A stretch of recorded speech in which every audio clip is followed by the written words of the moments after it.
All right, guys, welcome back to the semifinals of 2019 Magic Fest Vegas Old School World Championship. I'm here again with my good friend Sam Tang. Hey, what's up, everybody? Hopefully they're all doing well. You see me on the left here looking at my hand, and to the right is a player worthy of mention. This unassuming guy in a green baseball cap is none other than Eric Froehlich, Magic the Gathering Hall of Famer, indicted apparently in 2015 with 363 lifetime Pro Tour points. Also a stone-cold killer in poker as well. With 2 World Series of Poker bracelets. From the World Series of Poker. The most prestigious awards that poker players chase during their careers. Absolutely. In fact, pro poker careers, as best I understand them, are defined more by bracelets than they are by winnings, which is really amazing. And Froehlich, in his relatively recent pro career, I think he's probably only been playing for 15, 20 years, has 2 bracelets, which is really incredible because a lot of guys have been playing their whole lifetime and they have 0. So he's an incredible poker player and an incredible Magic player. And he's not the kind of guy you want to play in the semifinals of any event. And Efro here is just staring you down. He's staring me down because I unfortunately had to mulligan. So you're resolving a mulligan to 6. And I know what Eric is playing, actually. Eric is playing what is likely the closest thing to a deck that is favored against the deck. Even in the sideboard games, too. He's playing Grixis Atog. I don't have a deck list in front of me. I could bring it up. I'll just bring it up from memory. But effectively, the reason why the deck is so difficult is that it attacks you in 3 different directions at once. It attacks you with direct damage. It runs anywhere from usually 8 to 12 direct damage burn spells. Lightning Bolt, Side Blast. And Chain Lightning. Yeah. Most decks run 4 Lightning Bolts is obligatory. And most run anywhere from 2 to 4 Chain Lightning. And then they run anywhere from 2 to 4 Sonic Blasts. In Eric's case, he's got 8 of the 1 mana red spells, and he has 2 Side Blasts. So he's got 10 direct damage spells right there. That's enough to kill you. Yeah. That's a ton of damage. Yeah, you gotta really watch your life totals. So sometimes you just get blown up by bolts. They just draw 5 bolts at the beginning of the game and you die. Classic way to die in Magic. Yeah, when the guy goes like turn 1 Chain Lightning, next turn Chain Lightning or something, and you're going, shit, I'm at 11. These 2 Cities of Brass I drew are looking awfully bad. But that's not all of the offense the deck has. It's not just a direct damage deck. It also has artifact damage, a lot of it. It has 4 copies of Mishra's Factory, and it also has 4 copies of Black Vice and 4 copies of what is likely the most deadly card in the format against the deck, short of maybe Blood Moon, Ankh of Mishra. Old school. Oh, God, is that card backbreaking. Ankh of Mishra is so insane. It's sort of kind of an asymmetric effect, right? Except that you're playing a deck where you leverage every last life point to gain more foothold in the game. And every land you play under Ankh of Mishra does 2 to you. And if they get 2 Ankhs, you're taking 4 damage a land? Give me a break. Yeah, it's impossible to do anything. Oh, yeah. Not only that, but you squirm because they put Black Vice out there also. And now you have to play your hand out to get under the Vice, but you're taking damage by playing your hand out. What the hell do you even do? It's damned if you do, damned if you don't. Totally. And it constantly squeezes you into that little Vice from the very beginning, from turn 1. You're often getting Viced and Ankhed right away at the start of the game. So you got to deal with that first. Right. It's this little mini game of hand management. And then once that's underway, they've got burn spells. And then they've also got creatures. They've got Atog. They have 4 Mishra's Factories, of course, because it's the best unrestricted card in the format. And they've got 4 Atogs. 4 Atogs, the 1/2 red creature from Antiquities that everybody kind of laughed at when it was first made. But there's this guy out there, and I'll give him props, Jack Stanton. Jack Stanton was an old school player of my generation who actually contributed a chapter to a famous book made by Brady Games, the unauthorized guide to Magic the Gathering, which you can still find on Amazon. That's cool. I think it came out in 95. And a bunch of famous authors, it might have been 96 actually, but a bunch of famous players of the day, including Mark Chalice, and I think Mark Justice, and Mario Robina, and Adam Masonette, and of course, I contributed a chapter, and so did Jack Stanton. And everybody wrote a chapter kind of about their pet strategy. And Jack Stanton was in love with Atog. He even had names for his Atog that he referred to in the article. Pet Atog. Pet Atog names. And everyone's thinking, why is Jack Stanton so obsessed with Atog? Turns out he was right. Now we know why. It just took a long time for people to figure out how good Atog was. And it turns out that it's arguably the most threatening creature in the whole format. because it can one-shot you for like 16 damage out of nowhere. And it's a relatively small creature that's easy to cast. It's definitely a very, very powerful creature. Exactly. And it's a moat, too. If you have an Atog in play and your opponent's got 3 factories, they're not going to attack if you have 1 artifact. Yeah, it definitely holds off. It's a strong deterrent. Very, very strong blocker also. Just insane value for 2 mana. So all of the modern aggressive decks that run red, at least the non-goblin versions, all of the decks that run kind of red-blue, are almost all using Atog. At least the artifact decks are. There are counterburn decks that run red-blue and they don't use Atog. They just run generally Factory and Serendib. But any decks that have a big artifact element to them, including the Moxes and stuff, and Vice and Onks and stuff, are definitely going to be running Atog. And it is dangerous as hell. Eric has 4 of those. He also has 4 of the card I just mentioned. Probably arguably the most powerful and effective creature in the format, the Serendib Efreet. Serendib Efreet is everywhere. And it's so funny that Wizards has frantically tried to reprint this creature a million times, trying to capture the old flame. But it's been obsolete forever, honestly. It's been obsolete for at least 20 years. But back in 2000 or 1994, 95, 96, it's just an insane beater. 3 mana, 1 blue, 3 power flyer that goes over all the factories, and it just mashes your opponent down so quick. You just can't take hits from a Serendib Efreet. You really just can't get hit by it more than a few times or you die. And so it is a defining creature across many aggressive decks in the format. So easy to splash, and Eric's running 4 of those. So the deck attacks you with direct damage. It attacks you with artifact damage. It attacks you with creature damage, blue and red creature damage. And on top of that, it runs all the good card drawing spells. It runs Ancestral Recall. It runs, a lot of versions run Brain Geyser. They also run Wheel of Fortune and Time Twister, and often Regrowth or Recall to get them back. So it's got tons of hand refill and card draw, and it runs Mind Twist often also. So it can kind of do a lot of the things that control decks do. A lot of Atog decks will run a single mana drain as well, and some of them even run X spells. Either way, the deck is extremely flexible, and it can be played at a very, very high level of capability, but it can also close out matches so fast. You can just annihilate people with just the artifacts. You just kill them before the game even gets going. It's incredibly strong and oppressive, and beating it as a control player requires you to play at a very, very high skill level when they get a good draw, because every single point of life counts. And the game you're about to watch is a living embodiment of that principle. Yeah. Can't take it for granted, especially, you're playing control, you're playing the deck, and you're playing against Eric Froehlich. And you're just like, uh-oh. Eric Froehlich is not fucking around. He's here to win, definitely. No, yeah, it's completely stacked. So. You can just tell looking at him. So I'm looking at my hand right now, and I'm thinking, shit, I had a mulligan. And we're about to swing around and look at my decisions while Eric looks at his Mets game in the background, I think. He looks very somber and sad for me. And I'm sure he's not. Anybody that's played at Pro Magic that's that long, you feel no pity for your opponent when he mulligans. You're just gleeful. You're just gleeful. So my hand's pretty solid, honestly, particularly after a mulligan. That's Demonic Tutor over there. I've got City of Brass, 2 Underground Seas, a Lotus, and a Disenchant. I kind of have about everything you really want, short of getting something super abusive like starting with Ancestral Recall myself. And I'm going first, so I'm going to have to throw 1 card away. You see me contemplating what that card is, and I think we just saw what it was. Did I swap it? I don't know. I think you did swap it, but I'm not sure. I'm going to jump back just to see here and see if I exposed it. No, it's 2 off to the side. No. Yeah, so you see me put it face down, but I don't think we saw what that is. It might have just been a mana source.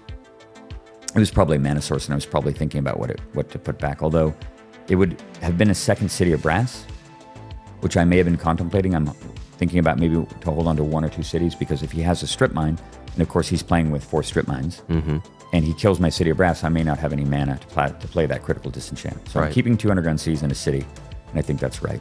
So we're just bantering about the format, I think. Even though we're in the semifinals, the game's still fundamentally casual. Right. It's a casual rules enforcement tournament. We're there to have fun and just play with these cool old cards. Right. So what I'm thinking about right now, Sam, is do I expose the Black Lotus? I don't know if Eric has Shatter. And I remember the name of the guy who beat me in the Chaos Orb flip-off at NoobCon, Will McGran. I just remembered him. And Will McGran loves Shatter in his Atog deck. When I played against him at NoobCon, I think he had 4 Shatters in his deck. Main deck, 4 Shatters. Wow. Will McGran hates artifacts. And he loves Chaos Orbs. And I don't know if Eric is running Shatters in his deck. I know that he's running Grixis Atog. And Shatter's very common in this deck. It's never a 4 of, though, unless you're Will McGran. A lot of people run 1 to 2, just as an insurance policy, so you don't die to a random ivory tower or something. Right. And you've got outs against the tome or something like that. Right. Plus, you can every now and then shatter an orb or something like that. So If I play the Lotus, I expose it to shatter. If I don't play the Lotus, I have more hidden information. I have 5 cards in my hand. It makes my hand more explosive in a way that he might not predict. And it makes me slightly more vulnerable to Black Vice. So hard to know. What do you think? Play the Lotus or not? I don't think you play the Lotus because you're at the point where if you were in a pinch, you could always just play the Lotus and then just use it.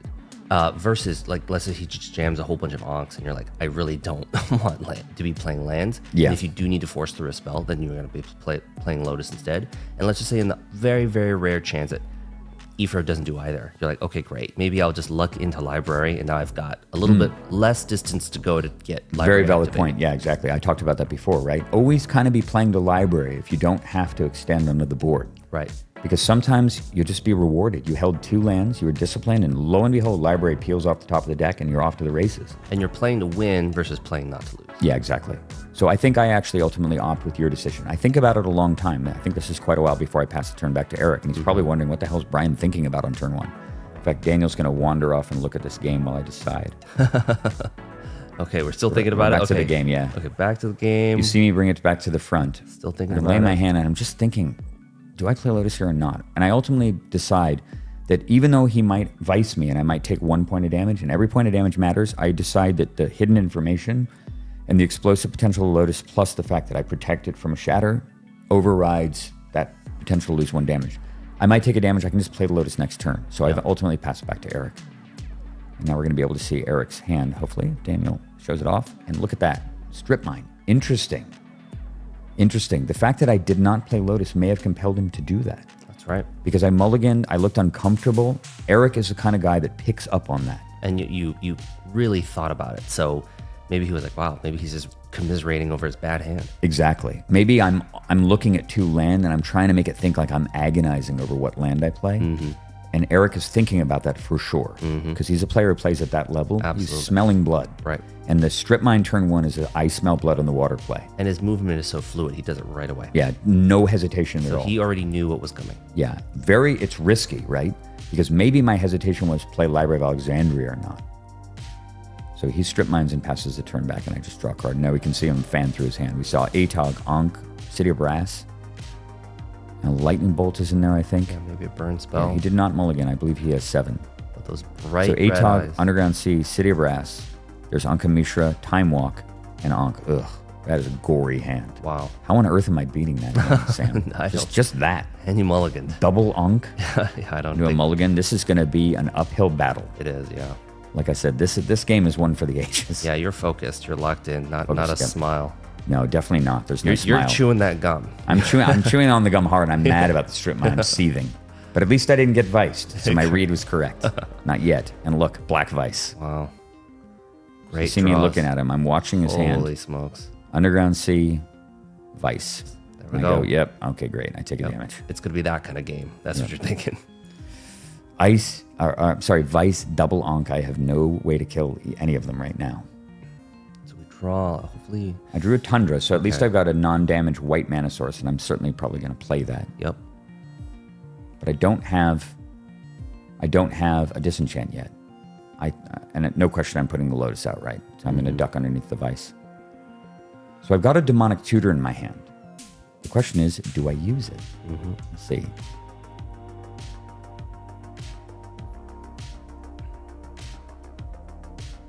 And I passed the turn back. An interesting play, right? A lot of people would have DT'd there. A lot of people would have cast Demonic Tutor there. And there's a lot of options that I could do.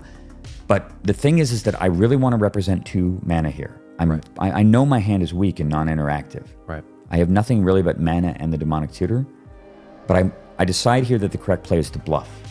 I just pass, I play a 2nd mana and I pass it back to Eric. Because if Eric has a Serendib Efreet in his hand, for example, and he's got a Mox or something, he may elect to do something else rather than running the Serendib into counter magic.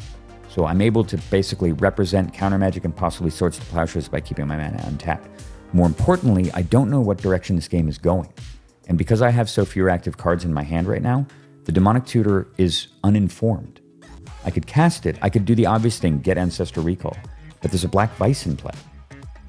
And Tutor's one of the best cards. Yeah, and it's one of the best cards. And if I Ancestral and I get unlucky and I just get 3 more land, I've just put myself into chomp, chomp, chomp from the Vice. Yeah. I start taking damage when I'm under the Vice because For people who play this format, this is a very, very important message to all the control players of the world. The way that you beat this Atog deck and all decks that use Black Vice is you ignore it. You don't kill Black Vice. You just go underneath it. And that way, it doesn't really cost you that much to go underneath Black Vice, but it costs them 4 cards in their deck to play with Black Vice. So if you can avoid having to ever disenchant Black Vice by just going underneath it, you've saved yourself 4 removal spells and you've cost them 4 draws. Just treat it as a sub game. Yeah, it's a sub game, exactly. And it's a sub game that you force them to play. Right. Don't draw any more Vices. I'm sitting at 4. That's right. I'm sitting at 4 cards. I'm never going to go above 4 until I can deal with your Black Vices later on in the game. That's an advantage to you. So my goal is, like, I had to mulligan, but I can turn that Black Vice into a mulligan for Eric by just sitting at 4. Right. If I go get Ancestral Recall, I get unlucky. I don't draw Fel Wars and I just draw a bunch of reactive cards. I start getting munched by the Vice and I could die. And the other line is that you started off so weak. Eric feels like he's in an advantageous position. So if you're representing counter magic, then he's probably like, wow, maybe Brian's desperate here. And then also what you're trying to do is you're also trying to bait out. It's like, okay, what is really the line? Because if you have Tutor in hand, it's a great utility card. It's like you're out to whatever line Eric decides to go play. If he gets a Serendib, I go Demonic Tutor Abyss. And now I've solved all the Serendibs in his deck and all the Atogs with 1 card. Exactly. An 8 for 1, potentially. Right. If the game goes long enough. He's playing Grixis, which means likely his only out against Abyss is Chaos Orb. That's right. And he's got to hit it, too. He's got to flip. Not a given for a guy who probably hasn't thrown a lot of orbs in his life, because I don't think Froehlich has played a lot of old school. All right, he plays City of Brass, just sort of slams it on the board. And the question is, play Atog, play Ankh. And he elects to do this, which is totally correct. Now, the only reason you might want to play Atog is to maybe debate a counterspell. Because if I have no disenchant, I'm 100% countering on Kamishra. But he's got a second one in his hand, and it doesn't really matter too much.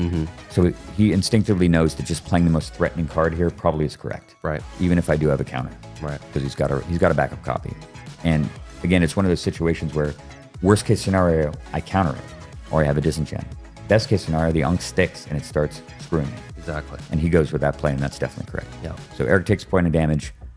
And I mean, I'm just wincing internally. I'm thinking, oh God, this is a nightmare situation. It looks like I do have a disenchant now.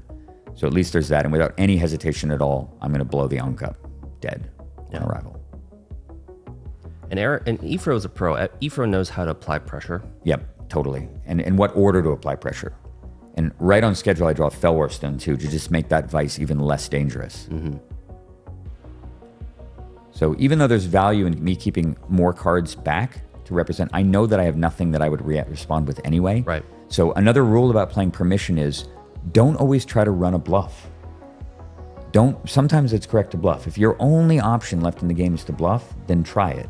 Right. But don't always try to run a bluff. Don't hold cards to just bluff stuff, because then you skirt developing. And you're losing card advantage yourself. Right. You're holding more cards in your hand, and when the guy casts Wheel or Twister, you're like, damn it, I wish I'd gone land Fel War last turn instead of thinking that I could bluff with 6 cards. Right. Because a lot of time the people just won't respect your bluff. Right. And you just cost yourself tempo. Right. And again, a bluff done every turn has no value. Exactly. It's the intermittent quality of the bluff that makes it valuable. Right. Sometimes you check your hand, sometimes you just wave them through. So That's also the other thing about Permission is waving things through is also saying what I'm allowing you to do. Yep. So now I've got more information. I'm still looking at the tutor, and I'm thinking about whether or not to play it. My mind is thinking 2 things right now. Can you guess what they are? I can't. Probably not. I'm not as familiar with cards, so I won't put you on the spot. Thinking one of 2 things. Eric has a lot of cards in his hand still. Yeah. I'm thinking either Mind Twist or Brain Geyser. And the truth is that even though I could Demonic Tutor right now, and then untap and cast a mighty Brain Geyser or a mighty Mind Twist, the problem is that that's incomplete information. We're talking about an indeterminate future, an uncertain future. If I Demonic Tutor now and I pick up one of those cards, what if Eric just goes like Land Lotus, Soul Ring Wheel, or something? And now I've tutored up a card and thrown it in the trash. I can't even use it. And I wouldn't have burned my Lotus, but I would have thrown one of my most powerful cards in my whole deck into the garbage. So based on the fact that it's more mana efficient right now to cast Demonic Tutor and get the card and then play the big thing on the next turn, I'm still going to get enough horsepower with that land and the Lotus that I can still do a huge Brain Geyser or Mind Twist next turn, even if it's -2 mana. And ultimately, because of that, I elect to just pass it back to him to see more information. Right. Plus, keeping 2 mana untapped again represents this potential counterspell and might rein him in a bit. But I mean, down to 2 cards in hand, I'm not feeling great. And God, does he rip like a king here? Wow. He is down to 2 mana. Recall. But this is, you see me just staring at him. So what do you do here? Do you think you time walk as Eric? Do you just jam Ancestral and hope I can't counter it? I've definitely represented counter magic multiple turns in a row, and I had a disenchant for the Ankh. So if I had had a counter, I probably would not have used it on the Ankh. Do you play an Ankh-Mishra to try to get me to cast a counter? And then you play the Ancestral Recall afterward? What do you do? What would you do? Well, what I Time do walk, Ancestral, Ankh. Those are the choices. I would play the card draw first. I think I would play the card draw first. As valuable as it is. Yeah, I think I would play the card draw first because you draw it out, because the card draw is maybe not necessarily your win condition. And also, Eric is already, he's got a great hand. He's already kind of in a slightly advantageous position. He has many ways to kill you with his deck. So I'm just like, at this point, I'm like, look, I can burn you out. I can creature kill you out. I can Ankh you out. At this point, I'm like really baiting. If I'm looking down at an amazing control deck, an amazing control player, I'm just gonna flash the highest value targets against you and really push you. Interesting, yeah. And I think that this is an example where Eric's just killer instincts will come into play. He's just thinking about, what are the odds Brian has a counter? Mm-hmm. He only has 2 cards in hand. Am I sensing vulnerability here? Again, you smell blood. And I think just looking at my body language, I'm not projecting strength because I'm not feeling strong. I'm feeling a lot of trepidation in the game. I'm feeling a lot of anxiety. On that gum. Yeah, I'm chewing on the gum, but that's just nervous energy. It's not strongman energy. So he's thinking about it, and I think ultimately the reason why I think he Ancestrals here, which is what he does, is because if he hits a land drop in those 3 lands, he's going to be able to time walk also, or play the Ankh, or do all of it, right? He can play all 3. Ancestral is the strongest line, right, for sure. It's definitely the win the most play. It might get countered, and that's bad, but his rest of his hand is still good. The time walk will still resolve. And if he gets best case scenario, Ancestral resolves, he gets a mana, he time walks, he untaps, he plays the Ankh, he gets to play all 3. So of course he makes that play. And I certainly would as well. And I think you read it perfectly too. And I'm just like, okay. I check my hand anemically. This is like the worst bluff in history. I'm like, yeah, go ahead and just draw 3. I'll counter something more important than that. Let's get real. I have to just look at my hand as a formality and look at that. Oh, so evil. Great 3 He gets cards. a strip mine too. And you see me just sigh. I'm just like, God, I'm so dead here. This is just going horribly. I mean, Ancestral Recall is one of those just utterly backbreaking plays. It's so strong of a card that Ulerade, Hall of Famer of himself, the mightiest Viking, who kind of just ruffle stomped the early first couple of years of the Pro Tour. He's just like won everything. There are some other reasons behind that I'll probably discuss later on. But anyway, it's just, I forgot actually what I was talking about. Well, he got his land, and now he's probably thinking about time walking. Yeah, he's definitely in a time walk. Great grip of cards. What was I talking about? Ulerade. Yeah, you were talking about Ule. Bright red eyes from that Atog. Here we go. Yep. And now he's going to cast time walk. Yep. And we're going to go for, okay. So it's an interesting play there. He decides to cast the Ankh-Mishra over time walking. It's kind of an interesting play because he can cast the Ankh-Mishra anyway. So the reason why I think he's actually holding the time walk there is because Eric is going to try to use time walk for its sort of semi-intended purpose, 2 attack steps, where your opponent kind of gets thrown off balance and they chump block your Mishra's Factory they chump block your Atog with the Mishra's Factory and they lose it and they think they're going to be okay. And they go time walk, untap, attack for 12. Exactly. Or attack for 13 or something like that. So I think Eric is planning on using the time walk to get more value out of it later on and just playing the Ankh to just put me in a bad position. Because the time walk now is more tempo. The time walk later is win the game. Yeah, I remember it again when I was talking about Ulerade. I got too caught up talking about his Pro Tour past. Ulerade firmly believes that Ancestral Recall should be banned from Old School. Oh. That the card is simply too swinging. And there's a very valid argument for that. The card goes in every single deck, and if you get an Ancestral earlier in the game, because you draw 3 cards deeper into your deck, you change all the variables a lot. And you increase your odds massively of drawing both Regrowth and Recall if you're playing with those cards, or getting other recursion spells, Time Twister and so on. it causes this sort of domino effect. It's a snowballing card. And a snowballing card that has so much just general utility also is kind of problematic in a format where it's really hard to get card advantage. Yeah. And I bet you if you were to create a giant database of, let's say, 1 million old school games, and you looked at how many people won the game because they were the first person to resolve an ancestral recall, you would see an incredibly lopsided proportion in that direction. Chapin and I, when we used to play, we called it breaking serve. You broke serve in a game of old school if you managed to win when you cast ancestral second. And you still managed to win. That was called breaking serve. It's a very good term for it, actually. It's very hard to break serve. You know, I almost feel like you got to keep ancestral recall in there because old school is not old school without ancestral. It is very iconic, very defining card. So Froehlich casts the Ankh, passes it back to me. I get increasingly uncomfortable here. And I draw Plowshares, which is good. And so he's ancestral here. I'm going to have to take 2 and go to 17 to cast City of Brass. However, imagine I'd cast Demonic Tutor on the previous turn and I got Brain Geyser. Right. Now what do I do? Yeah. Right? I play the City of Brass. I take 2. Take a ton of damage. I take a ton of damage and I Brain Geyser up a big-ass hand. Right? Into an Ankh of Mishra and a Black Vice. Yep. So you just take a bunch more damage. Going naked. And then he, like, bolts me twice and casts Wheel of Fortune. Exactly. Right? Brain Geyser, bad card right now because of what just happened. Yeah. Ancestral into Ankh. Right. So I'm very glad that I waited. And he just filled up his hand with more stuff.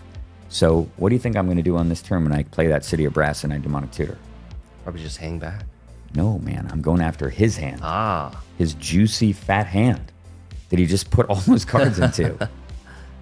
So I'm going to take damage to do it. But fundamentally, it's going to be a huge, like, hammer stroke to his hand and his position in the game here. Definitely thinking about it. Again, thinking about multiple lines here. Do I go and I get a disenchant to get rid of Ankh? The Ankh's a huge problem. Right. But damage. I'm so far under the Vice after I do this play that I can probably just avoid the Vice for a while, even if the Ankh chews me up. So there's no question here. Sack for 3 and DT. I've already, and you see me tap out. And this is Skull and Crossbones. Here we go. For a lot, for 5. I take 3 points of damage total, dropping to 16. Swinging past Ancestral Recall and Brain Geyser. There it is.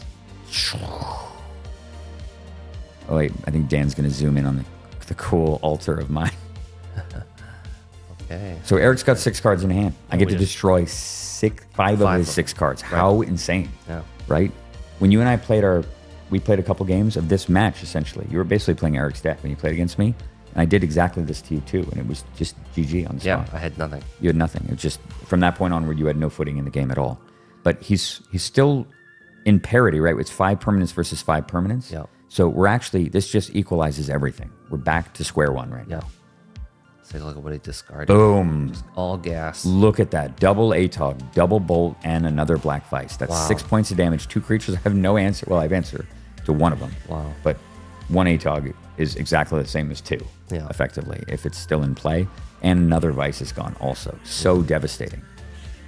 Wow. And I've left him with the 1 restricted card in his hand. But you don't know that at this point. Yeah. But we know that. You see he throws them in the trash. Yep. All right.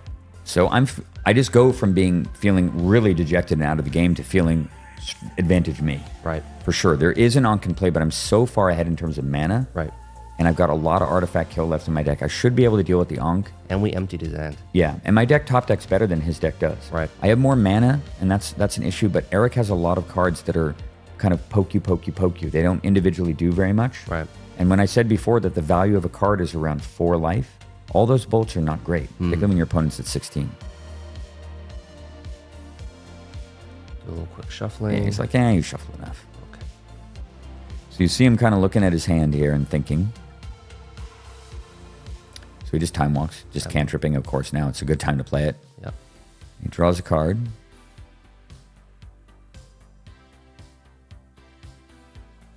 What he drew? Okay. A Mox. Okay. Literally the best card he could have probably drawn. I think he had the Pearl, and he top decked Time Twister. Wow. Right after I Mind Twist him for 5. Wow. You realize how devastating that is? Wow. I can't even believe it when he does it. Wow. I'm just like, you crazy wizard. What the hell? Like, I literally have the game probably now. Yeah. You probably don't really have any, short of him getting lucky and just drawing like a serendipity right away. That was phenomenal. Off the top. deck. It's the fact that he gets a Pearl also, which means he gets a land drop post Time Twister. So insane. And I'm at 16 at least, but there's Vice and Ankh in play. And a second ago, that Black Vice did not matter. Yeah. Whew. This is going to be rough. Shuffle up. Yeah, so I picked that Swords to Plowshares up. That was the last part of my hand. Scoop up the graveyard. Daniel zooms in on the Time Twister. And what are you thinking at this point? I'm thinking that my chances of winning the game went from probably about 60% down to about 10. Because at 16 life, Eric's already has 6 permanents in play, so he's ahead of me in permanents. 2 of them are particularly devastating. You can see these guys playing over here. Hop over to another table real quick. Yeah, these are other guys playing in the semifinals. Yep. And then we'll skip I forward. don't recall. One of the guys' names is Jonathan. shuffling. Yeah, so we're still shuffling, resolving the Time Twister. Yeah. And the fact is that all those bolts that I twisted away,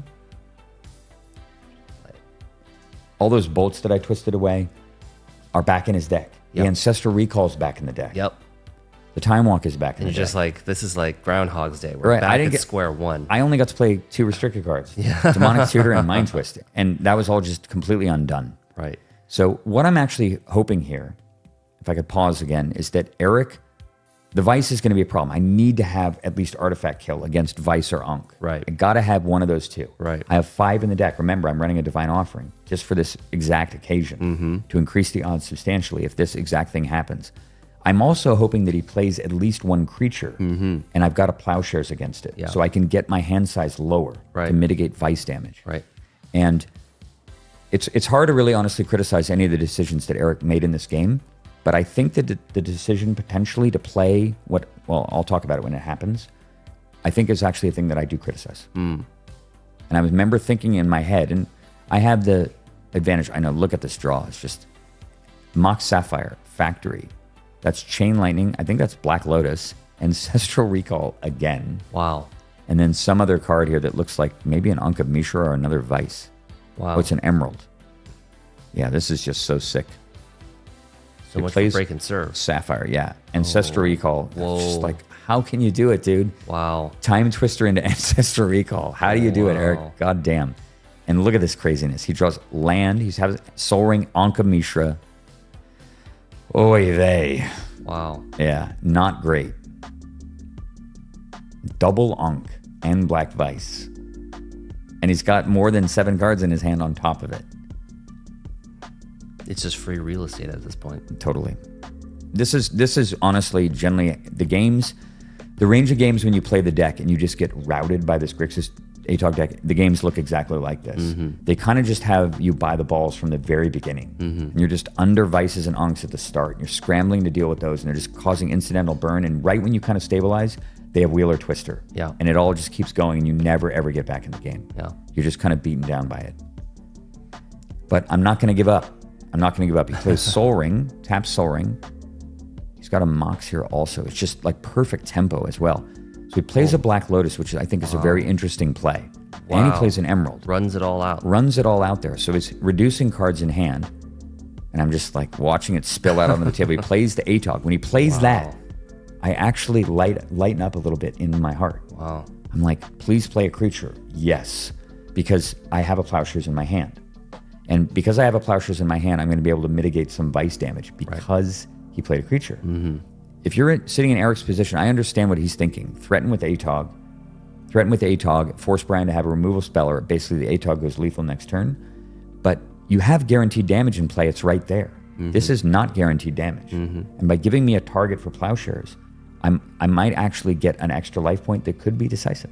Yeah. Just try to get you to have as many dead cards in your hand as possible, but Atog just turns on just a few of them. Yeah, look at this. God, what an insane board. How many artifacts are in play? It's 6, 7, 8, 9 potentially. This thing is almost lethal by itself. And just remember, just a few shuffles ago, there was not that much going on. Not much going on. And then he just twisters and suddenly he's got a million permanents and Incredible. Ancestral Recall. Incredible, yeah. Absolutely incredible. So if I had any criticism for this turn, it's playing in the Atog is dubious. And I don't think you play Black Lotus. I just think there's no reason to expose it. It's more cards in your hand that I have to account for. It's not going to do anything in play. He has so much mana anyway, and the deck doesn't really run any expensive spells outside of a single Earthquake. So the most expensive spell in the whole deck is 3. All right, let's see what I've got. Look at that. Plowshares. Yep. Atog. I do have Disenchant, but of course, this stuff all goes on the stack at the beginning. No way in hell am I disenchanting Vice anyway. Because again, I cannot win with 2 Unks of Mishram. Right. Let's get real. So the fact that he played Atog here allows me to Plowshare the Atog. I go to upkeep. I stack the Vice. I disenchant one of the Unks, and I Plowshare the Atog. Although I, of course, Plowshare the Atog first. Yep. Because if I disenchant this, he's going to just eat it with the Atog, and then he gets more life. Yep. So you can see him like nervously fingering the pen. He's like, how much are you taking, Brian? You have 3 instants during your upkeep? Interesting. So it looks like I'm actually going for Disenchant here. There we go. Yeah, Disenchant here. Resolve. Yeah, he doesn't even feed it to Atog. I guess it doesn't really fundamentally matter. Right. It also could be that... It's interesting. Oh, I think he actually... It looks like he just indicated... He pointed at the Atog, but I think he missed doing it. Yeah. And it's interesting, actually, that I may have the reason for disenchanting this is that it makes the Atog seem... I don't know. Does he sack it to the Atog? There's no real reason not to. Yeah. If I Plowshare the Atog first and he's got all this shit in play, maybe he's more tempted to gain life, but I kind of want that anyway. Right. I know. At the end of the day, it's sort of splitting hairs, and it doesn't really matter. Yeah. But still during upkeep, I'm going to fire off the Plowshares and kill off the Atog.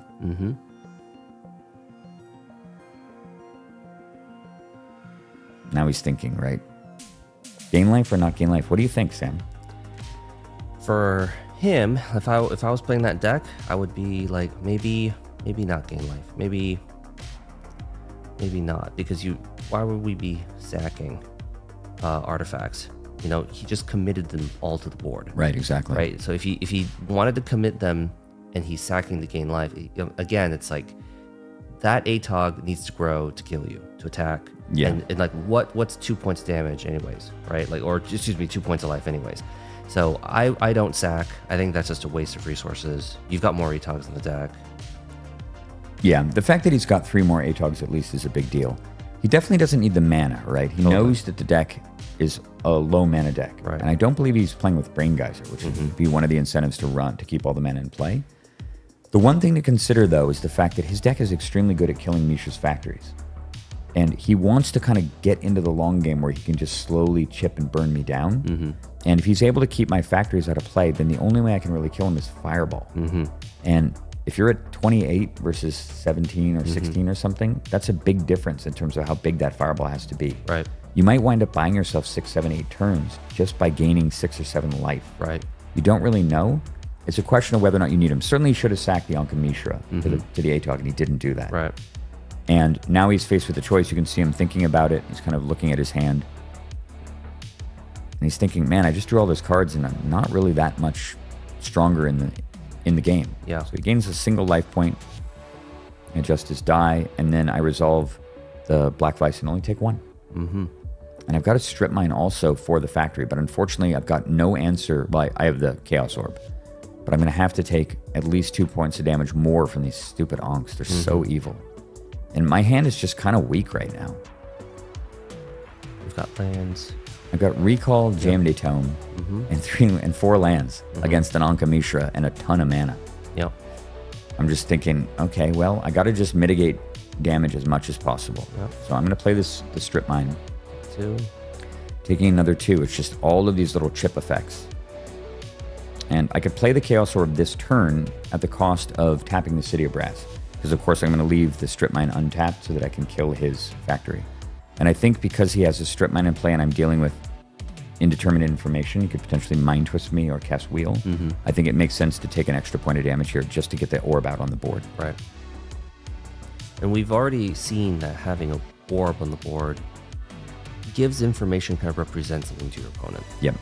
It's a deterrent. But every point of life here is so precious. I'm down to 12 now. So you were definitely agonizing over that City of Brass activation. Yes. And the difference between 12 life and 13 is huge against this deck. That's right. 1 extra bolt. Right. 1 extra bolt. That can sometimes be the difference. Right. It's like you'll play these games on a razor's margin for 10, 12 turns sometimes. Yep. Where you're literally at 1. Yep. The whole game is coalesced at 1 life point. You're contesting a single life point. The whole entire match is 1 life. And so every point matters. But I had to make this play. I had to take 2 to get the strip mine in play, and I had to tap City of Brass to get Chaos Orb on board. Right. Because I need to be able to kill that factory. I cannot afford to go to 10 if giving him more free damage. Right. And it's going to be the last land I'm going to play for a while now because I'm not going to feed any more life into the Ankh Mishra. Eric, guys, untapped, draws. I'm just sitting there thinking, God, he's just going to draw another Haymaker. It's funny, he's got all of these lands and only 1 red mana. Here we go, burn spell. Chain Lightning down to 9. Tick-tock. Mm-hmm. I'm just looking at my hand going, this hand is not winning at 9. I mean, the range, like, how do I get back in the game? Yeah, 9 life is very close. I do have card draw. I have Jaimini Tome. Right. So there is that. But we're in this weird lull. So he, of course, sends in the factory and I strip mine it. Yep, you gotta. And I'm just thinking he's looking at 2 cards in hand. And he's going to go and kill probably Tundra. Yeah, that's totally correct. Yep. I do have white mana source that doesn't hurt me, but I'm dropped down to 4 now. Yep. And by strip mining me, he all but forces me to have to commit another land to the battlefield. So I'm going to go down to 7. How on earth do I win this game, Sam? How is this game winnable? Yeah, it seems so bleak. And I draw Emerald. Yeah, there we go. Look for restricted cards to kind of like help pull your feet a little bit out of the fire. I'm not completely out of it, but now I don't necessarily have to play a land, although I may opt to do it anyway. I'm going to have to consider it a lot. And I do have the ability to kill the Ankh at least before I play land, and I'm probably going to opt to do that. Yeah, I just have to do this. So I activate Orb. And for those who've been reminded, you have to respond to the activation of the Orb with something. Once your opponent has declared what they're destroying, you can no longer respond. Not that Eric would do anything anyway, but I'm going after the Ankh. Okay. Ooh, that was so close. Barely. You were a quarter, half the way that I inch. threw that, I can tell that I was like, this doesn't even matter. I've already lost. I think I've already kind of mentally checked out of the game a little bit because I was so flippant with that, literally flippant with it. Yeah. And I managed to just clip the edge of the card and destroy it. So the Ankh is gone. Okay, we're making progress. We're making incremental progress. Yeah, it's funny. He joked about putting the Vice in the graveyard. Touch both that's not cards. How it works. Yeah, to touch both. But now I can play a land. We're making incremental progress. Yep. Okay. Down comes Jaimini Tome. Tome time. Wow. Big switch in tempo now. What does Eric have? Yep. So now pressure's kind of on him. Yep. I'm still at 7. I'm not dead. Right. And Daniel hasn't wandered over to look at Eric's hand yet, but we saw him Chain Lightning me last turn. Might just have mana in hand. Yeah. Might have another Black Vice or something. And in fact, I do believe, right, he has another Black Vice. Eric's thinking about different lines.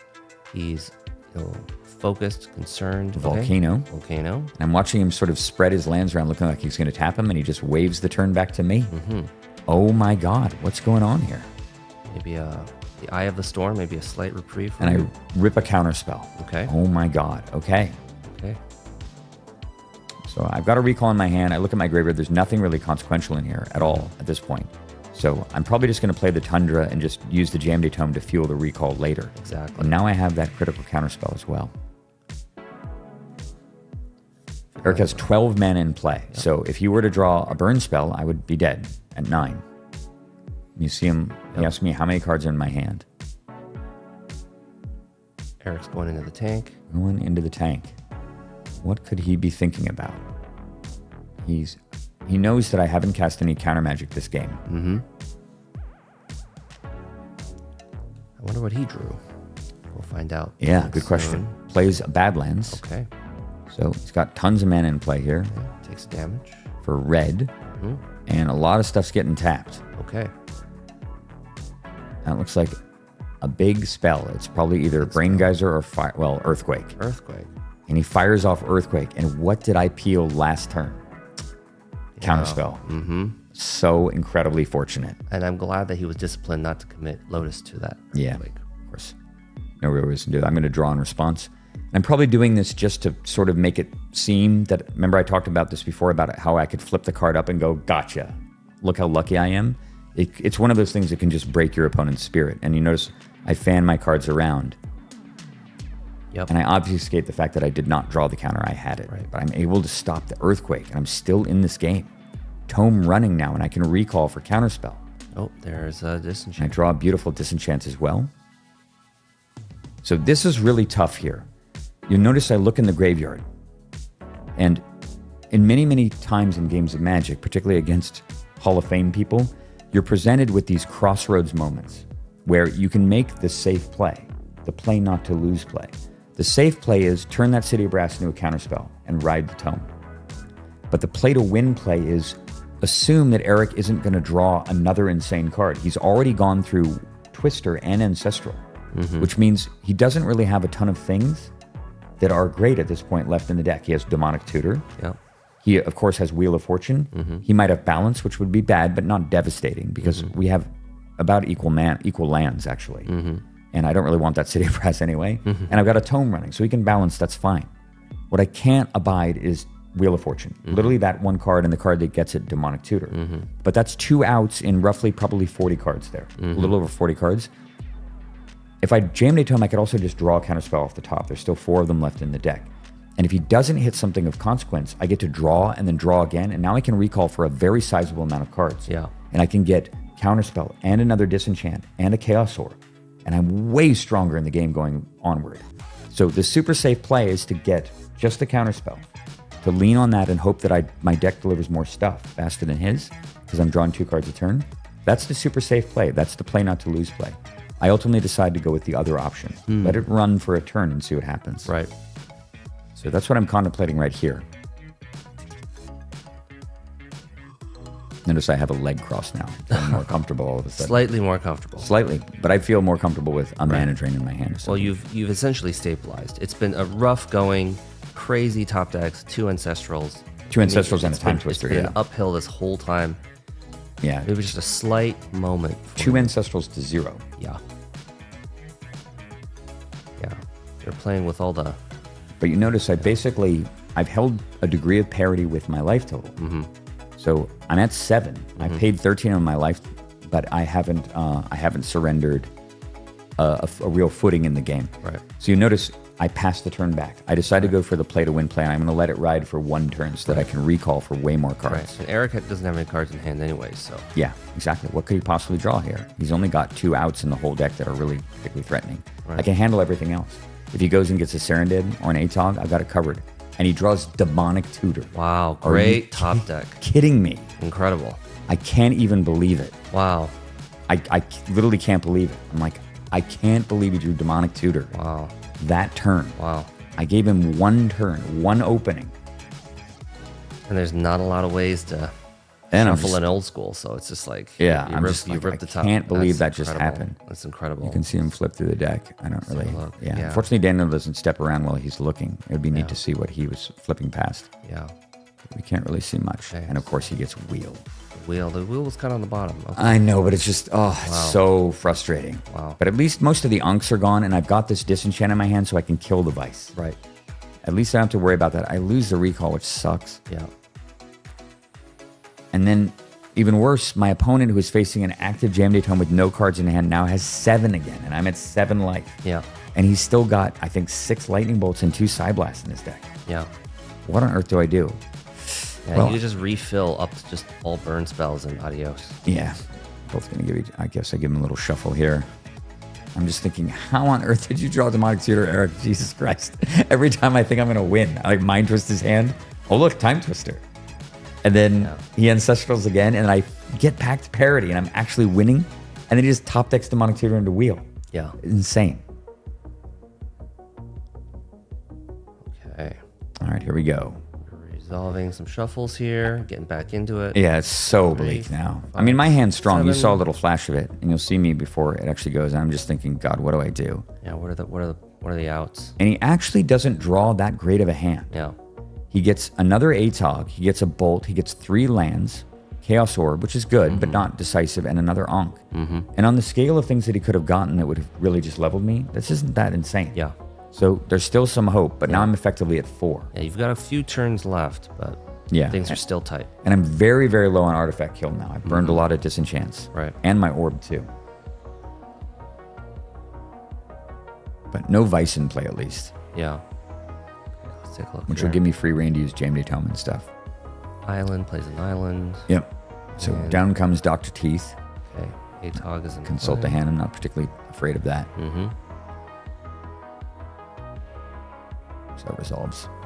Okay. Eric's just going to play his hand out onto the table. Okay, Plays an Ankh Mishra. Yeah, another round comes down. Yep.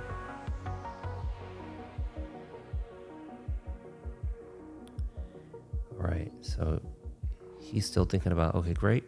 Yeah, I've got a mana drain in my hand, but Pretty good wheel. Yeah, I'm not terribly worried about it. My hand is so good because I have the Ancestral and the Tome going. Right.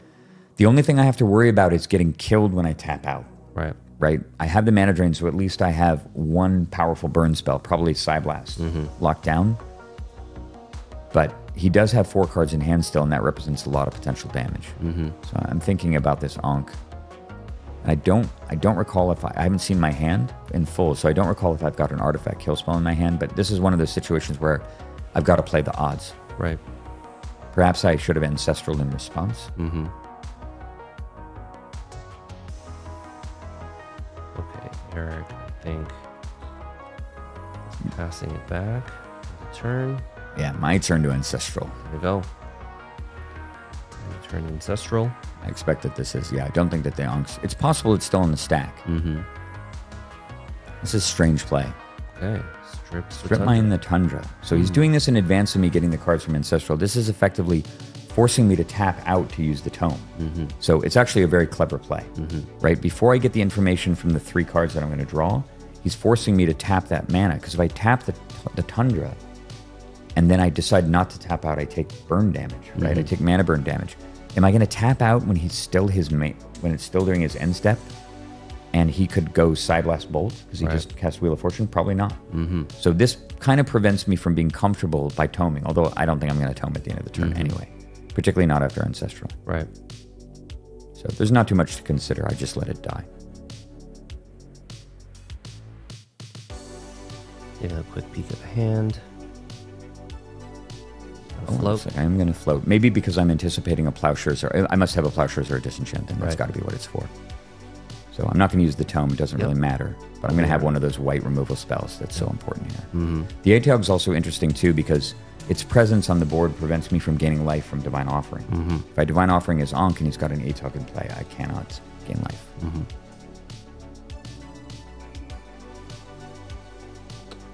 We need to see what you drew. I know, here. I just don't understand why Daniel's not looking at my hand. It's like, why do we need to see the battlefield, Daniel? It has not changed. Come on, swing around, man. Okay. Well, looks like... Interesting. So it looks like I'm just not giving...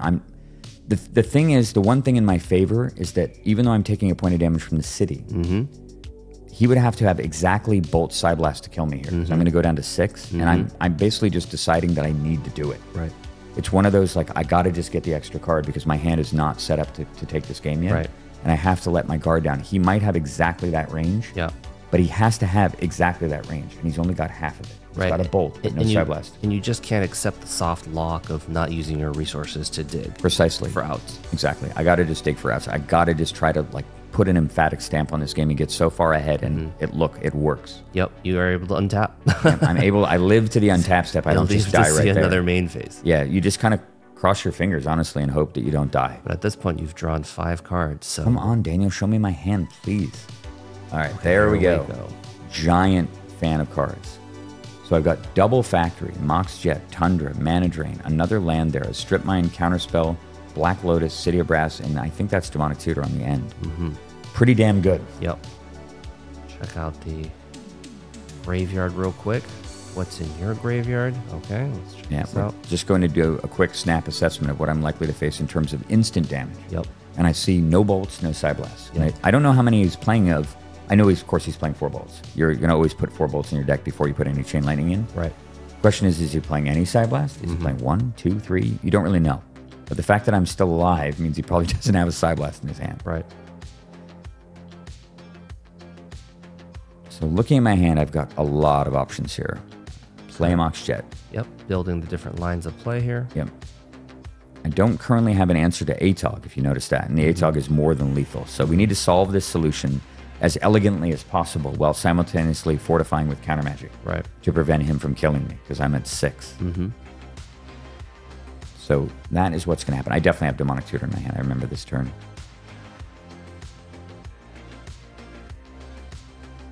So look here. Yep.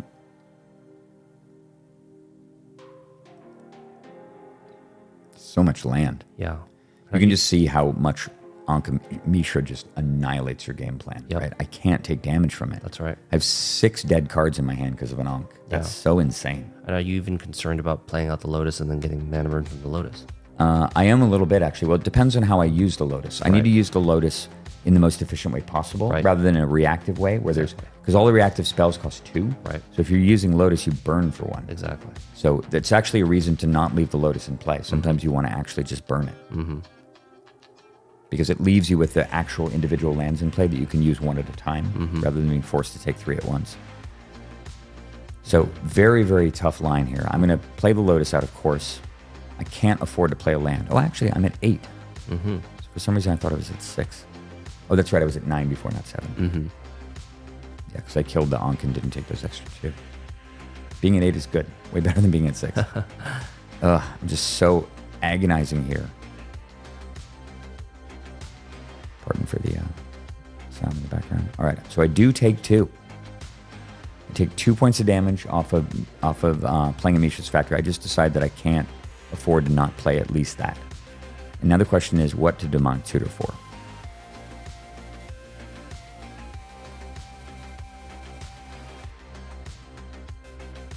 All right, here we go.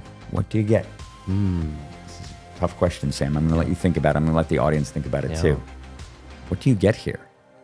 You know, he doesn't have a lot of cards left in hand, but he does have, I think, 3. He has an Atog in play, so that has to be answered. I have I have access to white mana in the form of the Felwar Stone here, so I can plowshare the Atog. That's not particularly scary, but that's just trading 1 for 1. I'm literally demonic tutoring to kill an Atog. I'm trading a demonic tutor for an Atog in a deck that has Brain Geyser in it, and so on. So that feels extremely terrible. So consider that when you think about what I'm going to get. Right. What would you get? Maybe Mana Drain? A Mana Drain, but how do I answer the Atog? The Atog's going to kill me. Yeah.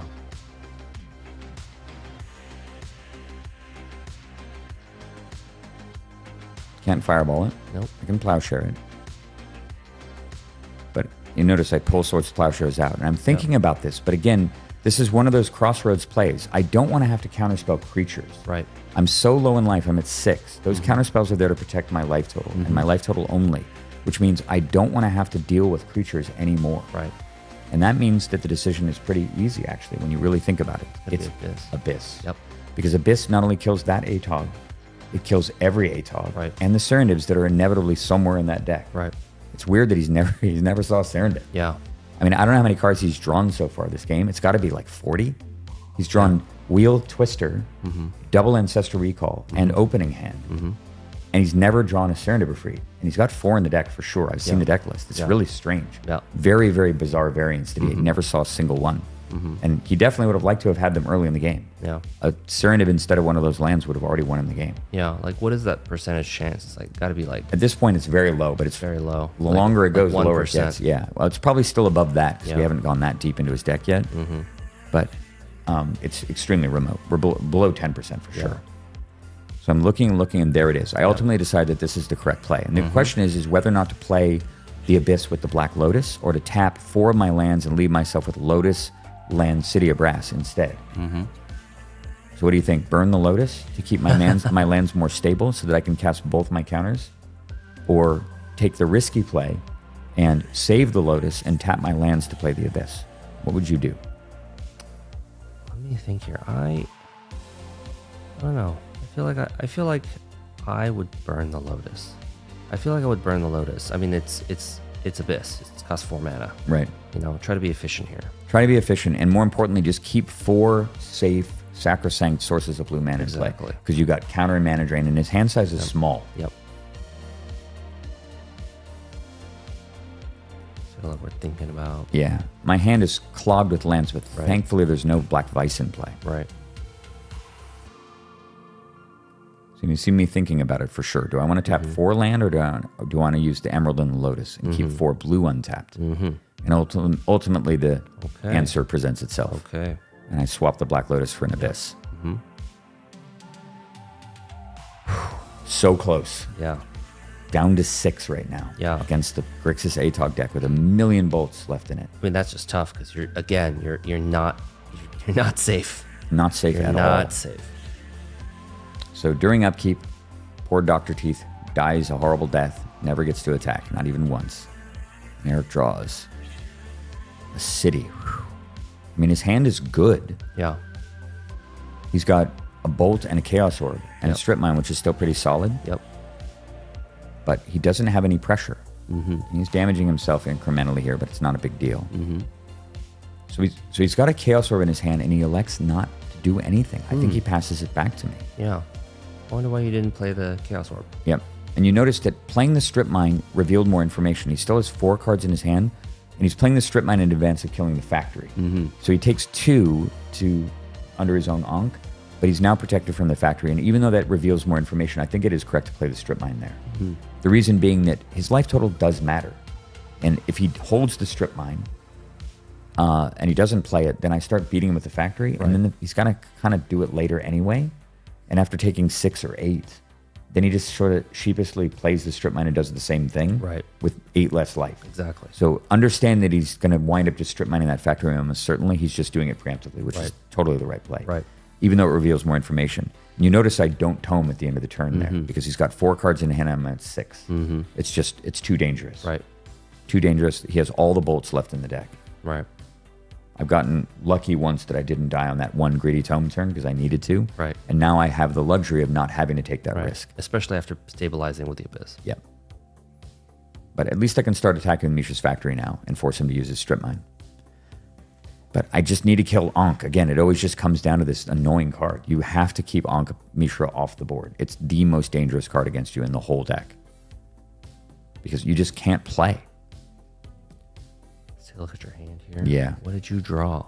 I just go to end step. Yep. Yeah, I don't even attack because I don't even want to incentivize him killing any of my mana. It's so precious. Throw away balance. Yeah, because I need to be able to tome and double counter. You notice my mana exactly is that. It's 8. So by not attacking with the factory, I save myself 2 mana. He doesn't strip mine, and now I can safely tome and double counter. So, of course, I'm not going to attack with the factory, even though I could be pressuring his life total. I think he's down to 10 because he's taken a lot of Ankh damage. But again, it's not worth it. It's so unlikely that puts me ahead versus just being a little bit more patient and taking this play. As soon as the Ankh's gone, all bets are off. I can start attacking with factory, but my mana is just too precious right now to risk any of it. He just draws and passes the turn. Yeah, probably just to another land. But now he's got 5 cards in hand on account of 4. I draw in Plowshares. That's quite excellent, actually. Because at least it's a source of incidental life gain if I need it. Right. So, and I also draw Mox, which is just a blessing right now underneath the Ankh.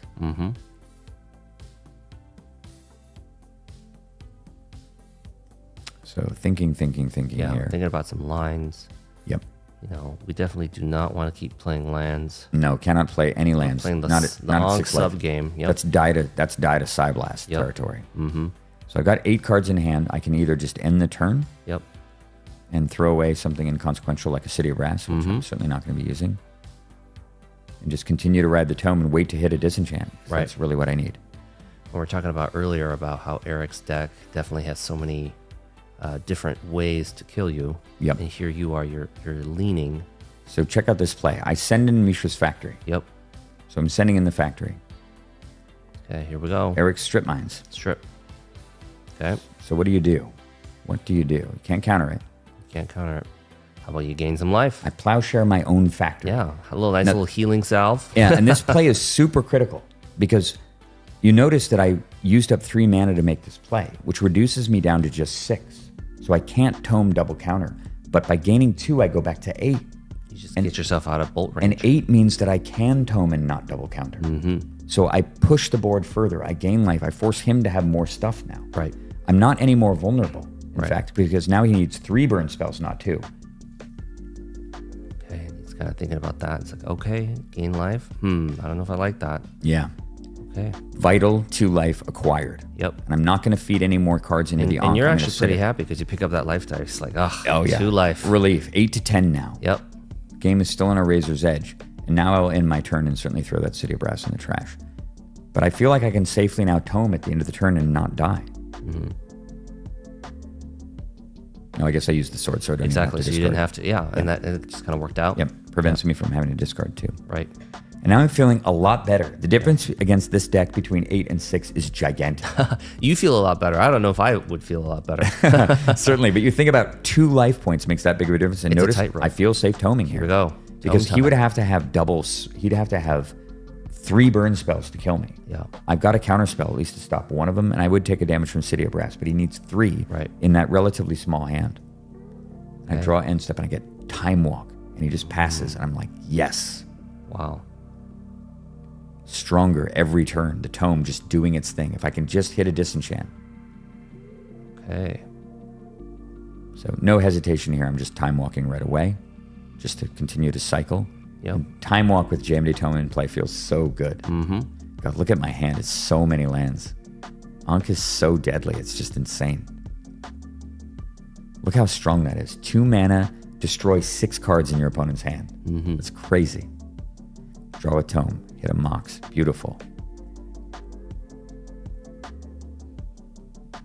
I believe I have to discard City Brass. Go to end step. Yep. Begin the next turn. Yep. Feels so good. 2 counter spells, 5 lands. Mm-hmm.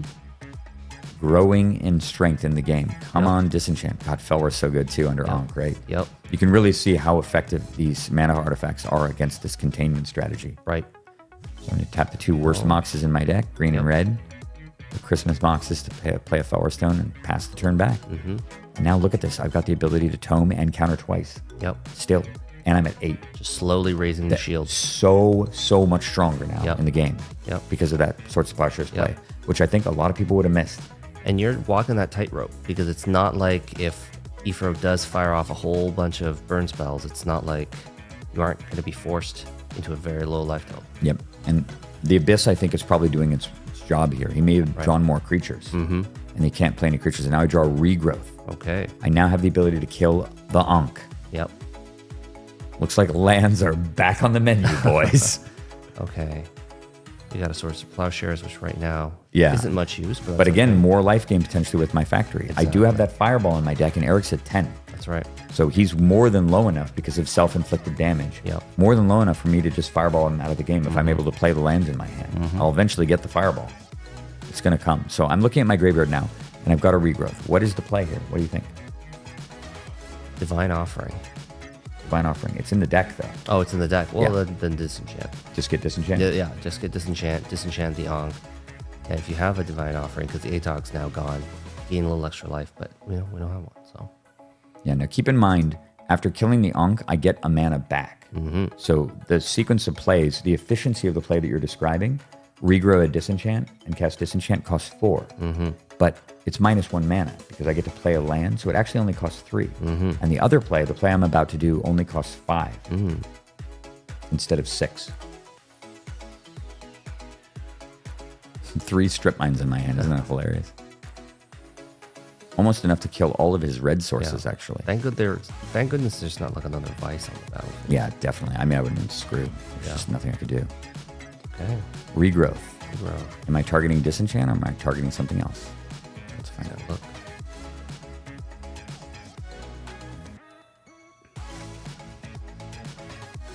DT. There we go. Okay, DT.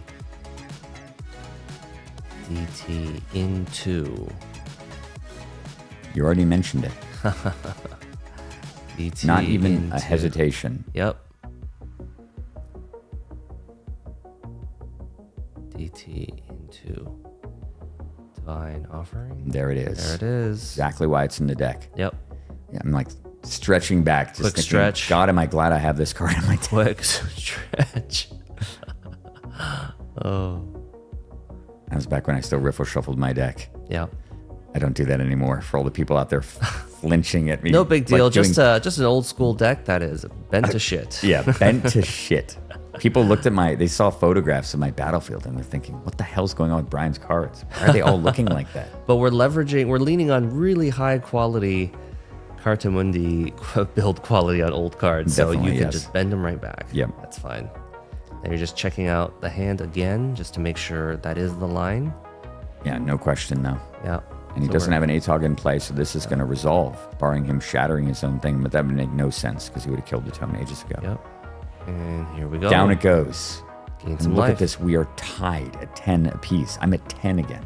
Yeah, Eric I've gained just kinda 4 thinks about life it. back into the game. Like, is this really what I want to happen? Is this really happening? It's not necessarily like a oasis, but slow sips of water Yep. from a glass of water. You're Exactly. slowly rehydrating. It's a great analogy. And now lands are back. I can start developing again, thankfully. And I'm probably just going to play a colored mana sorceress just to be safe. Absolutely. I don't need to pressure him yet. Yep. And I'm pretty much assuming I'm going to kill him with Fireball before I kill him with Factory Attack. So look at this life total. 10 to 10. And now I can kind of tome with impunity. Yeah, exactly. If he couldn't kill me before, he can't deal 10 points of instant damage. Because he would have already been trying to pressure you there. And you see why Library. he was waiting. He had drawn the library a few turns ago and was disciplined enough to draw up to it. Yep. So he's going to get 1 extra card out of the library, and we're going to swing around and look at his hand. Maybe it was a factory. There's definitely a factory. Yeah, he drew a factory that turn. Of course, he can't play it. It looks like he's just going to launch a chain lightning on my face here. Okay. Yep. Kapow. And it's so insane. I was at 6 earlier. And now I take a chain lightning to the face, and I'm above 6. I'm still at 7. Yep. And I'm pretty sure that he can't kill me here, although I may elect, just because he just drew Look at 2 his cards hand. that turn. Oh, 2 bolts in his hand right now. Wow. Holy moly. Okay. The Plowshares kept me alive, Wow. and the Divine Offering kept me alive. Wow, because we couldn't see his hand for a Can you while. believe that? I'm at 7. Yeah, we had no idea. Crazy. If I'd gotten Disenchant, I'd be at 5. Mm-hmm. So he plays the Orb, Yep. and I'm just going to let it go. I mean, it sucks that it might kill Jemmy Tome, Yeah. but he passes the turn back. I don't tome now. I Yeah. feel too self-conscious, and exactly. my instincts are right on there. Yeah. Because he's got 2 lightning bolts in his hand. Yeah.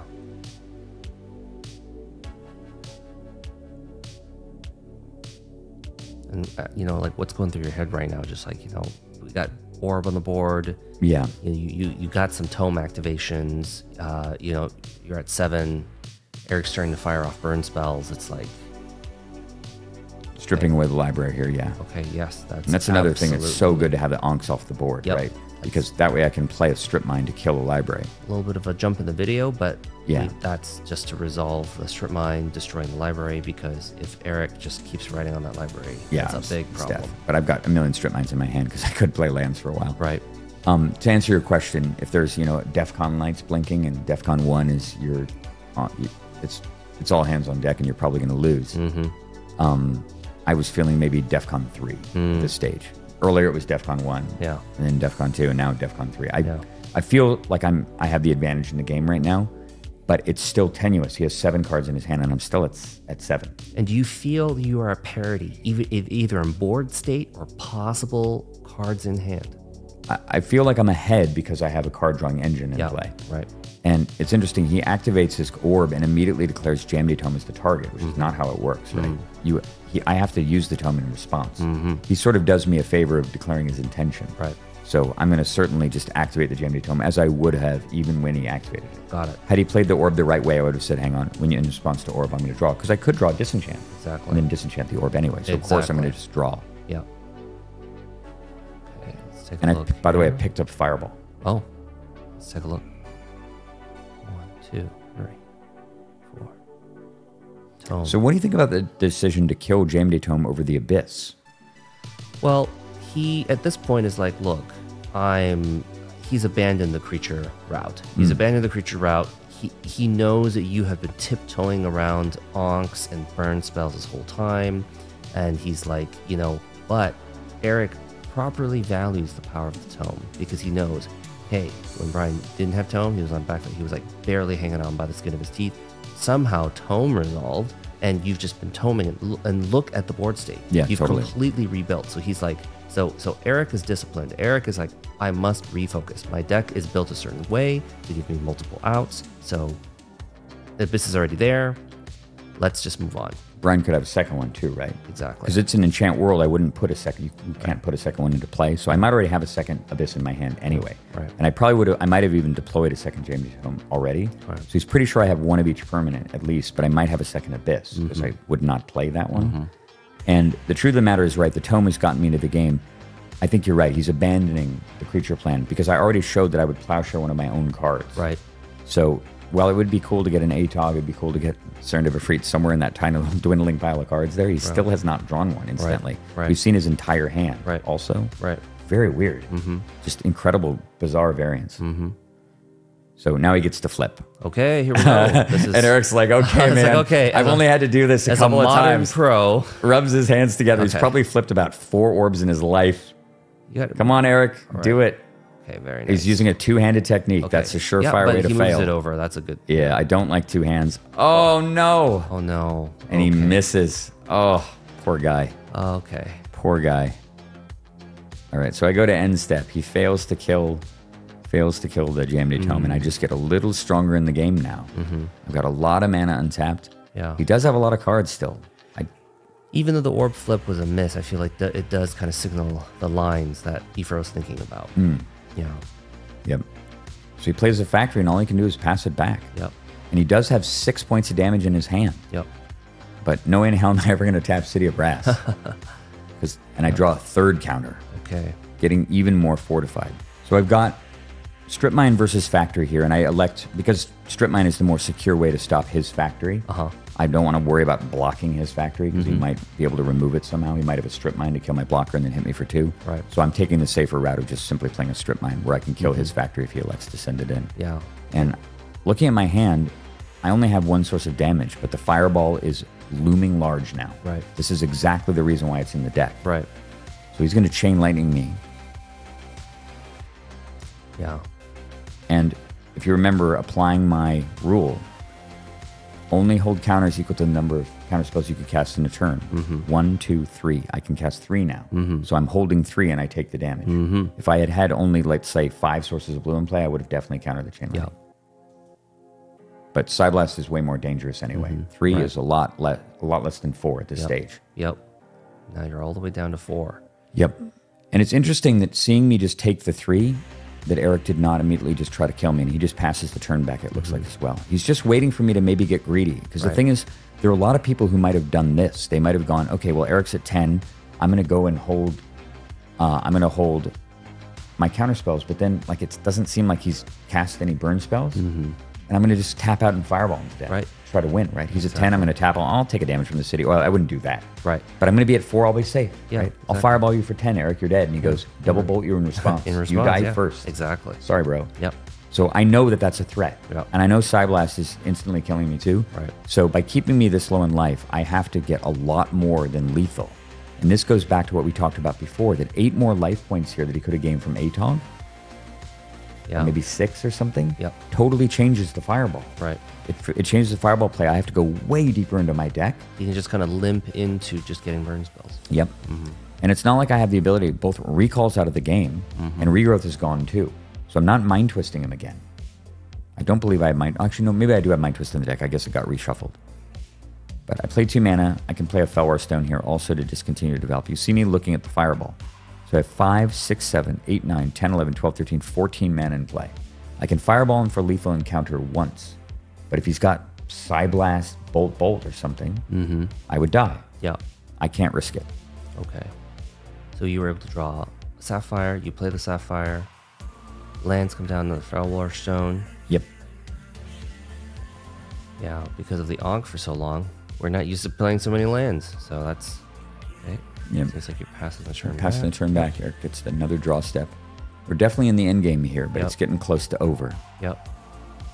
What Eric's got in his hand, he's been kind of holding on to Just lots of full mana. grip. Yeah, lots of mana. And zero Serendips. Pass his turn it back. back. All right. Okay. End step Tome. I'm just choosing carefully what Yeah, lands just being to very tap. Yep. meticulous here. Yeah, I pick very up a careful. disenchant. It's excellent. Okay. Being disciplined. Keeping the shields up. Totally. And there's no time limits in the top 8, so I can take as much time as I want to. What is that? You drew swords? Yeah, I'm going to kill this factory. Here we go. And just lets it resolve. And this is the same play again. I can now attack with factory, and if he goes to bolt it, then I can gain life again and get back up to 6. That's right. But he takes the damage. Okay. So now it's starting to become his life total's getting a little low. Yeah, he's definitely under threat. Yep. And I can play another strip mine to prevent him from blocking with the factory. Yep. So shields are up. Shields are way up now. Way up. Yep. I'm at 4. Yeah. You wouldn't think you'd be safe, but I've been so judicious with my counterspells this game. Yeah, and your hands up, just taking a moment to just assess. Yeah, just thinking about the fireball or whether or not I should pass again. You just finally have a moment to breathe. You're kind of out of the storm. And it's like, what do I do? What are the lines? How do I maintain discipline? Stay focused. Eric is a huge threat. I wonder what's in Eric's hand. You know, what is that? 5 cards? Mm-hmm. Yep. What's in Eric's hand? 5 cards on the table. I'm pretty sure they're not a whole bunch of burn spells. I think he would have already tried to kill me before I draw even more cards or I mind twist him. Yeah. So I'm contemplating the lethal fireball right now. I do have the ability to fireball, but I elect to just pass a turn. I think it's unsafe to do it this turn. Yep. I just don't think he can possibly kill me through 3 counters. Just land. Maybe he's just flooded right now. Just lots of land. And he rips his strip mine to protect himself from the factory, but this allows me to draw with Jam Tome again. Yep. Tome time. Yep. Another disenchant. Another disenchant. So I don't know if Eric... Okay. You notice I'm disenchanting with 6 mana untapped still. I'm still protected with all 3 counters. Yep. Take down his Soul Ring just to get a card out of my hand. Yep. Unwinding all the lands. Everything reloading. I wonder if at this point, Efro is like, oh, maybe the artifact line might also be turned off. Yeah, it's not too important at this point. Yeah. But now I've got a galaxy of mana in play. Yep. Tons. You see me counting 6. I have 12, 15 mana in play currently. Mm-hmm. And I only need a fireball with 9 of it. 6 plus 9 is 15. Yep. So you've got 3. I have enough to fireball and counter 3 times. 3 times. This is insane. That's known as checkmate. That's battleship magic. Your shields. Uber 4, shields. 5, 6. Okay, here we go. 7, 8, 9. Lethal fireball for 8. There we go. Stack. There we go. On the stack. Okay. His expression says it all. Yep. This is like, you can't believe it. How did he lose this game? There we go. And sends a bolt at my face that he's been so patient with. I take it going to 1. 1. One Hoping life. you miss. Oh, bolt there again. It is. Lethal on the stack. I have a counter spell. Counter spell and just scoops Eric it up. scoops it up. Oh my goodness. And we win an seemingly impossible game of Everyone's Magic. stunned. Look at everyone. Everyone's just stunned.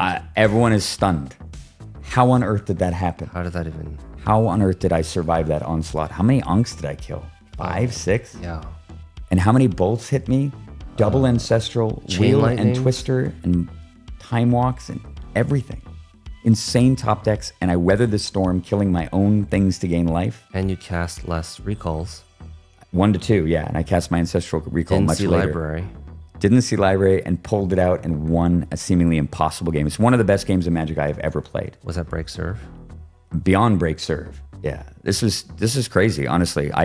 As soon as I was picking up my cards for the game, I was just beyond exhilarated, thinking, not only did I just play one of the best control games I have ever played in my life in terms of sculpting every turn, every decision consequential, but I won a game against a Hall of Famer on camera who just drew insane against me.